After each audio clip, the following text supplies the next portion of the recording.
Praise the lord. 61వ కీర్తన 4వ వచనం. యుగ యుగములు నేను నీ గుడారములో నివసించదను, నీ రెక్కల చాటున దాగుకొందును.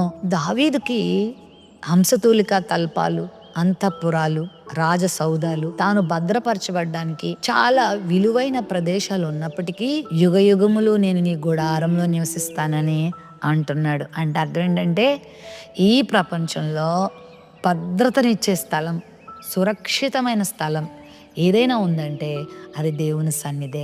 నీ గుడారంలో నేను ఉంటానయ్యా, నువ్వు పొమ్మన్నా నేను పోను, నీ సన్నిధిలో నేను జీవిస్తాను, నీ రెక్కల చాటు నేను దాగుకుంటాను అని తన జీవితంలో ఒక గొప్ప సమర్పణను ఇక్కడ కనపరుస్తున్నాడు. మనం ఈ లోకంలో బ్రతకాలంటే దేవుని కాపుదల చాలా అవసరం. ఎన్ని కీడులో, ఎన్ని అపాయాలో, ఎన్ని శత్రు పన్నాగాలో ఈ ప్రపంచంలో మనం చూస్తున్నాం కదా. మరి నువ్వు ఆత్మీయంగా క్షేమంగా ఉండాలన్నా, కుటుంబంగా క్షేమంగా ఉండాలన్నా, ఆరోగ్యపరంగా క్షేమంగా ఉండాలన్నా, ఆర్థికంగా క్షేమంగా ఉండాలన్నా దేవుని కాపుదల చాలా ముఖ్యం.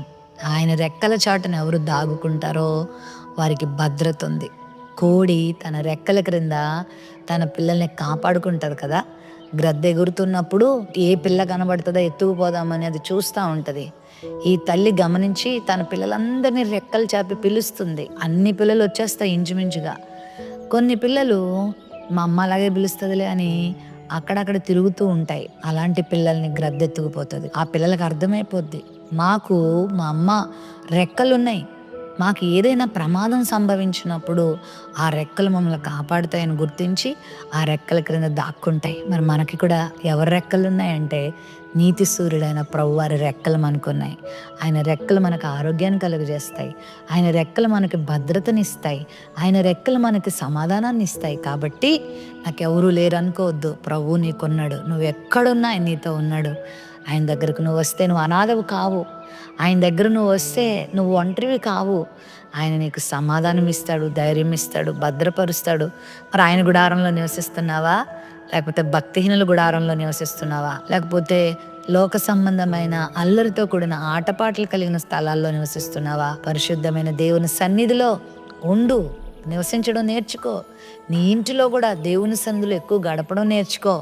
ప్రార్థించడం, దేవుని వాక్యాన్ని ధ్యానించడం, ఆయనను స్తుతించటం, ఆయనను సేవించటం, ఆయన సేవ చేయటం, ఇలాంటి వాటితో నీ జీవితాన్ని ముడివేసుకుంటే నువ్వు భద్రంగా ఉంటావు, క్షేమంగా ఉంటావు, దేవుని కార్యాలు చూస్తావు. ప్రేమ నమ్మకం కలిగిన మా తండ్రి, ఈ లోకంలో నీ సన్నిధి తప్పితే మాకు విలువైన స్థలము లేదు, భద్రపరచబడే స్థలము లేదు. నీ సన్నిధే మాకు ఆశీర్వాదకరమైంది. మరి భక్తుని వల్లే మేము కూడా నీ గుడారంలో నివసించే వారంగా, నీ రెక్కల చాటును దాగుకునే వారంగా మీరు మమ్మల్ని సిద్ధపరిచి బలపరచమని యేసు నామములో ప్రార్థిస్తున్నాను తండ్రి. ఆమెన్.